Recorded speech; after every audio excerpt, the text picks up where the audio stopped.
नमस्कार। कैसे हैं आप सभी लोग। स्वागत है एक बार फिर हमारे YouTube चैनल अध्यात्म क्लासेस में। हम उम्मीद करते हैं अच्छे होंगे। जैसा कि हमारा मैथमेटिक्स का सीरीज चल रहा है, क्लास 9th को हम आपका कंप्लीट करा रहे हैं NCERT का। तो उसमें हम आपको दशमलव संख्या पढ़ा रहे हैं। दशमलव संख्या इसलिए पढ़ा रहे हैं क्योंकि उसमें दशमलव में डेसिमल नंबर, शांत दशमलव, अशांत दशमलव और उससे जुड़ा हुआ हमारा अपरिमेय संख्या तक हम पहुंचेंगे। इसलिए हम कुछ टॉपिक करा रहे थे जो RD शर्मा में दिया हुआ था। तो उससे संबंधित हम पिछली वीडियो में कुछ प्रश्नोत्तरी कराए थे, लेकिन कुछ टाइप ऑफ क्वेश्चन आपका रह गया था जिसको हम आज कंप्लीट कराएंगे। ठीक है, तो आइए हम आप देखते हैं कि टाइप 2 हमने दिया है, टाइप 3 के 2 क्वेश्चन और टाइप 4 के 2 क्वेश्चन। ये टाइप का क्या वो है, मतलब इसमें टाइप 2 क्या हुआ। देखिए पिछले सवालों में हम देखे थे कि दशमलव के बाद की संख्याएं जिसपे बार दिया होता था, लेकिन उसके पहले एक पूर्ण संख्या हो ऐसा नहीं दिया था। जैसे देखिए इसमें 5.22 के ऊपर बार, इसमें 23.43 और 43 पे बार। ठीक है, और उसी तरीके से एक संख्या है 0.32, तो देखिए 3 पे बार नहीं है, 2 पे बार है। उसी तरीके से 0.123, तो 1 2 पे बार नहीं है, 3 पे बार है। इसी तरीके से 4.32, तो 2 पे बार है, बाकी पे बार नहीं है। इन सवालों को कैसे सॉल्व करेंगे आइए हम बात करते हैं। ठीक है, तो देखिए ऐसे सवालों के लिए ना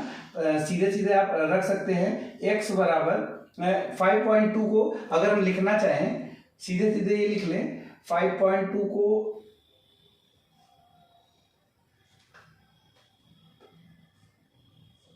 5 प्लस 0.2 के पावर बार, देखिए ये चीज लिख सकते हैं।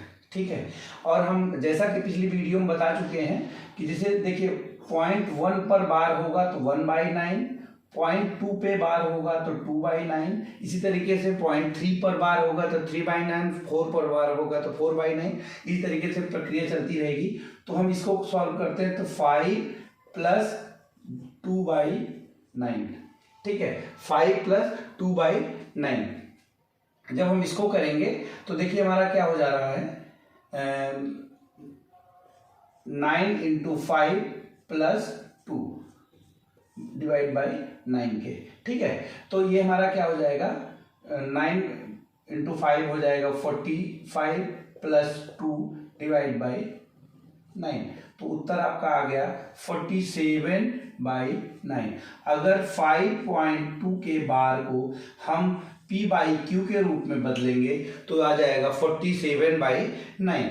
ठीक है, तो देखिए पिछले सवालों में क्या करते थे, 10 से मल्टीप्लाई करते थे। तो आगे के सवालों में 10 से मल्टीप्लाई करेंगे, ऐसा नहीं कि नहीं करना है, लेकिन ये डायरेक्ट करने का मेथड था, इसलिए हमने टाइप 3 में इसको डाल दिया। हमने क्या किया, 5 हमारा एज इट इज लिख दिया और 0.2 के बार को हमने ऐड करके एक सिस्टम सेट कर लिया।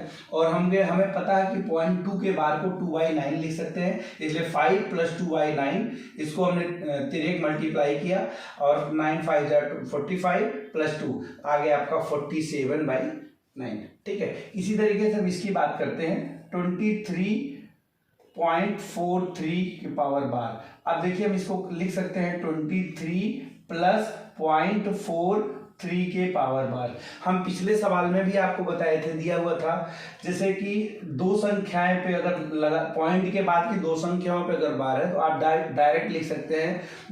जैसे 0.32 था उसमें, तो 0.32 के बार था तो उसको हम लिख सकते थे 32/99, 32/99। इसी तरीके इसको हम लिख लेंगे 23 प्लस 43/99, ये डायरेक्ट लिख देंगे। फिर इसको हम डायरेक्ट मल्टीप्लाई करेंगे तो हो जाएगा 23 × 99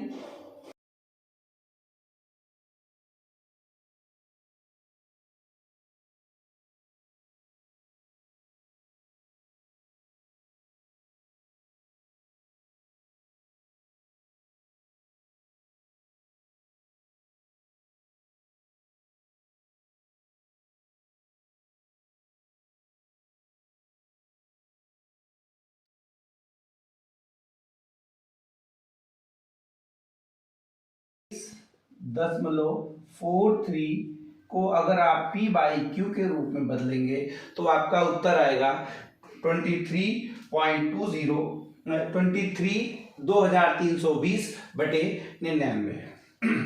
मेरी बात आपको समझ में आई होगी कि हम डायरेक्ट वैल्यू रख करके, क्योंकि हम इसके पहले की चीज़ें पढ़ चुके हैं कि 0.43 को इतने बटे इतने में क्यों लिखेंगे, या 0.2 को 2/9 क्यों लिखेंगे। हम पिछले वीडियोस में आप जाके देखेंगे तो आपको समझ में आएगा कि हम इन्हें डायरेक्टली लिखा। अब चलिए, अब थोड़ा सा टाइप 4 पे आते हैं, और टाइप 4 पे हमको जैसे हम प्रोसीजर पिछली वीडियो में अपनाए हैं वैसे अपनाना पड़ेगा। इसको हमको x के बराबर रखना पड़ेगा, तो हम लिख देते हैं x बराबर 0.32 बार। बहुत ध्यान से देखिएगा, इस पे एक संख्या पर बार है, तो हमने 10 से मल्टीप्लाई करेंगे, ठीक है।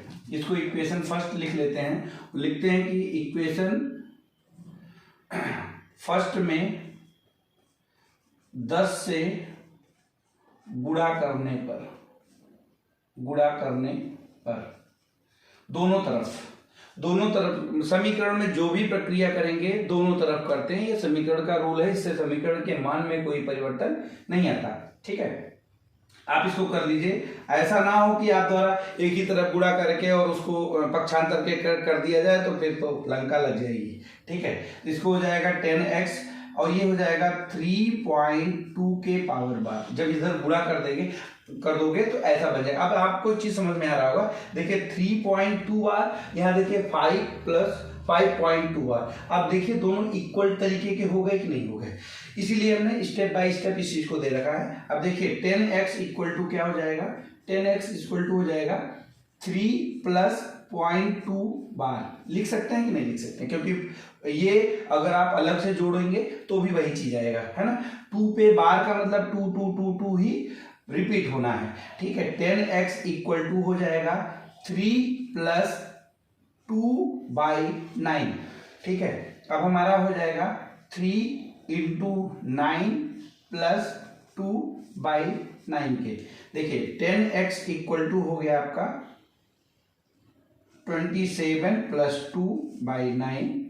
अगर x का मान निकालने की बात हो जाएगी, अगर हो जाएगी, यहाँ इम्प्लाइज करके कर देते हैं, x = हो जाएगा 29, 9 × 10 = हो गया 29/90। देखिए x का मान क्या आ गया, 29/90, ठीक है। और x है क्या हमारा 0.32 के ऊपर बार है। देखिए हम यहाँ लिख देते हैं, यहाँ लिख देते हैं 0.32 के ऊपर बार। इसको जब हम p/q के फॉर्म में लिखेंगे तो 29.32 आ जाएगा, ठीक है।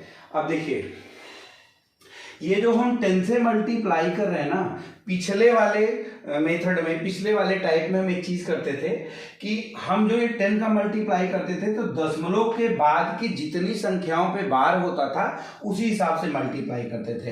अब ध्यान रखिएगा, इस वाले मेथड में आपका ये परिवर्तन हो रहा है कि हम जो ये 10 का मल्टीप्लाई किए ना, पॉइंट के बाद उस संख्या के लिए किए हैं जो संख्या पर बार नहीं है। ये 10 का मल्टीप्लाई सिर्फ इसलिए किया गया है, ठीक है। अब आ जाइए अगले सवाल के लिए हम करते हैं।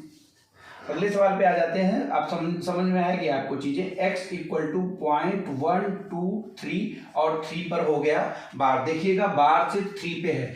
हम देखिए मल्टीप्लाई, इसको इक्वेशन 1 दे देते हैं, और इक्वेशन 1 में 100 से गुणा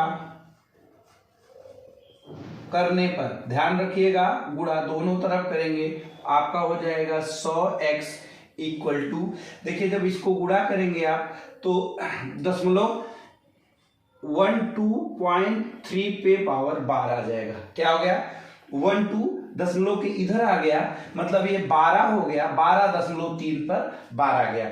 ये हमारा इक्वेशन 2 आ गया, ठीक है।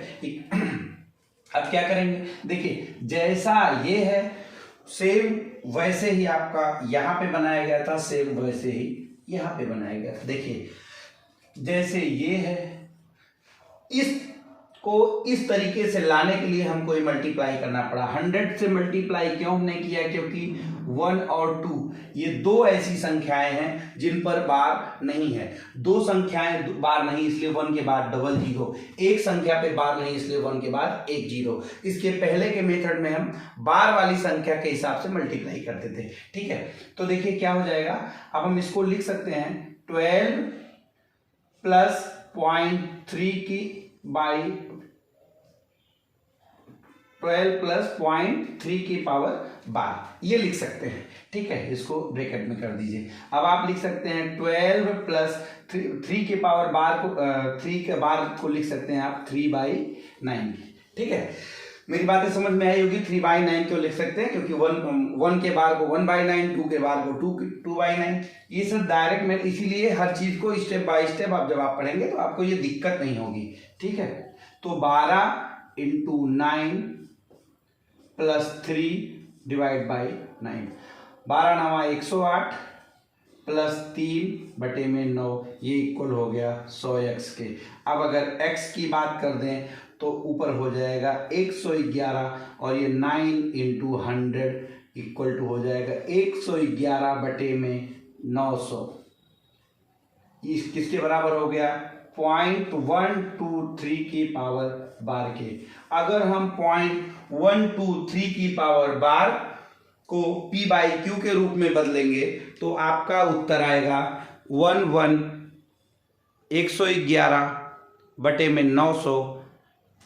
ठीक है, अब देखिए लास्ट एक सवाल की और बात करते हैं। देखिए इसमें पॉइंट के बाद एक संख्या छूटी थी, इसमें पॉइंट के बाद दो संख्या छूट करके बार लगा था। इसी तरीके से हम तीसरे की बात करते हैं। उसमें लिखा है 4.32 और 2 पे लगा है बार 4.32। चलिए इसको इरेज करते हैं और इसी के पास में समझाने का प्रयास करते हैं आपको। 4.32 की पावर बार, 4.322 की पावर बार, इसको x के बराबर मान लीजिए, आपका आ गया 4.32 की पावर बार।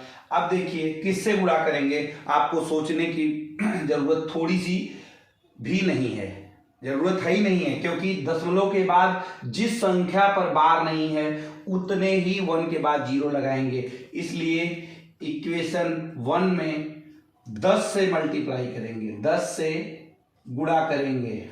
10 से गुणा करने पर 10 से गुणा करेंगे तो क्या हो जाएगा, 10x इक्वल टू हो जाएगा, इधर देखिए करेंगे तो 3 इधर आ जाएगा, 43.2 की पावर बार। ठीक है, इक्वेशन 2 हो गया। अब देखिए, अब हमारा फिर हम ये मल्टीप्लाई सिर्फ इसलिए कर रहे हैं क्योंकि हमको इस रूप में इसको बदलना है। मल्टीप्लाई क्यों कर रहे हैं, हमको इस रूप में किसी रूप में बदलना है जिससे हमारा सवाल हो सके। और अब हम कर सकते हैं 10x इक्वल टू हो जाएगा 43 प्लस 0.2 बार। फिर हम वही प्रक्रिया अपनाएंगे। 10x इक्वल टू हो गया 43 प्लस 2/9 के, लिख सकते हैं आप 43 × 9 प्लस 2/9 के। अब कर लीजिए 9 त्रिका 27, 9 त्रिका 27 के साथ हासिल 2, 9 चौका 36, 2 38 प्लस 2/9 के इक्वल कर देंगे आप 10x इक्वल कर देंगे 389/9 इंटू 10 हो जाएगा, ये x के बराबर हो जाएगा। इसलिए आपका x का मान कितना दिया, 4.32 बार इक्वल टू आ जाएगा 389/90। आप इसको तोड़ने का प्रयास करेंगे 4.32 बार को, तो जब p/q के रूप में बदलेंगे तो 389 आ जाएगा। देखिए हमने ये जो ऐसी संख्याएं थी जो अशांत दशमलव था और साथ में आवर्ती था, शांत दशमलव और आवर्ती था, उस पर हमने बात किया। मतलब एक आवर्ती का मतलब था कि एक पॉइंट के बाद संख्या आपकी रिपीट होनी थी, या एक संख्या या दो संख्याएं आपस में रिपीट होनी थी। उन संख्याओं को p/q के रूप में बदलने के लिए हमने चार टाइप के वो सवालों को आपको समझाया है। इस पे जाकर के आप कुछ सवाल और लगाने का प्रयास करिएगा तो आपको जो चीज़ नहीं समझ में आएगी इसको आप कमेंट में ज़रूर बताइएगा कि हाँ हमको ये सवाल फंस गया है या इस टाइप के सवाल में कैसे करेंगे, तो हम आपको बताएंगे। ठीक है, तो उम्मीद करते हैं कि हमारे द्वारा बताई हुई चीज़ें आपको समझ में आई होंगी और हम आगे के टॉपिक बताने के लिए आप हमसे जुड़े रहिए, जानने के लिए आप हमसे जुड़े रहिए और हमारे चैनल को लाइक करिए, सब्सक्राइब करिए और हो सके तो कमेंट भी करिए और कमेंट करके बताइए कि हम इसमें और क्या सुधार कर सकते हैं। बहुत बहुत धन्यवाद। जय हिंद।